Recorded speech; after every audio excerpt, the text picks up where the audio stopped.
করে গিয়ে আজ আমরা কোথায় কোথায় ঘুরলাম যে সবাই এতটা টায়ার্ড হয়ে পড়লো। আগের ব্লগে তো তোমরা দেখেইছো, অনেক খোঁজার পর একটা রুম আমরা পাই। রেস্ট নিয়ে আমরা সবাই রেডি হতে স্টার্ট করি। আজ আমাদের ফার্স্ট ডে। দুপুর 2টোর সময় রুমে ঢুকে আমরা 4টে থেকে রেডি হতে স্টার্ট করি। মানে আজ আমরা বিকেলেই বেরোচ্ছি রাধা মাধবের দর্শন করতে।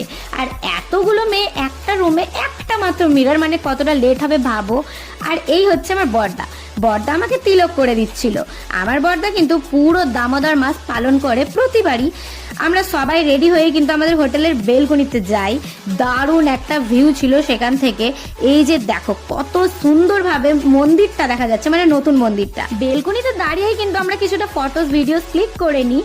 তারপর বেরিয়ে পড়ি চন্দ্রোদয় মন্দিরে যাওয়ার জন্য। এখানে দেখো মায়ের শাড়ি আর আমার ড্রেসটা পুরোপুরি ম্যাচ করে গেছে কালারটা। এখন হবে সন্ধ্যা আরতি, কোনোভাবেই সেটা মিস করা যাবে না। কি সুন্দরভাবে চারিপাশটা সাজানো তোমরা দেখো জাস্ট। আজ কিন্তু দামোদর মাসের একেবারে শেষ দিন। আর আমার বর্দা কিন্তু 5 দিন ধরে শুধু ফলই খাচ্ছে, বিশ্ব পঞ্চব্রত করে। কাল সন্ধ্যেবেলা অন্ন খেতে পাবে, তার সঙ্গে কাল সকালে মাথা নেড়াও করবে। আমাকে যারা পার্সোনালি চেনো তারা তো জানোই আমার বর্দা কতটা কৃষ্ণ ভক্ত মানুষ। ফাইনালি 1 ইয়ার পর আমি মন্দিরের ভেতরে যাই। যারা একবার হলেও মায়াপুর গিয়েছো তারা তো জানবেই মন্দিরের ভেতর কোনো প্রকার ক্যামেরা অ্যালাউ নেই, জমা দিয়েই আমাদেরকে ঢুকতে হবে ভেতরে। তো আমরা খুব সুন্দরভাবে ভগবানের দর্শন করে সন্ধ্যা আরতি কমপ্লিট করে বেরিয়ে আসি। কোনো ভিডিও ক্লিপ নিতে পারিনি ভেতরে। আর এই হচ্ছে আমার মায়াপুরের ফার্স্ট ডে লুক। একটা সুন্দর রেড কালার 3 পিস পরেছি।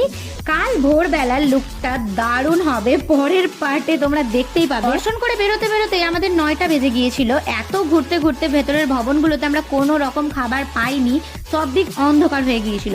সব শেষে আমরা যেই হোটেলে স্টে করেছি সেখানে আমরা খাবারটা খাই। তো চলো দেখা হচ্ছে আবার পার্ট 3-তে। কোনো পার্ট কিন্তু মিস করো না। তো চলো টাটা।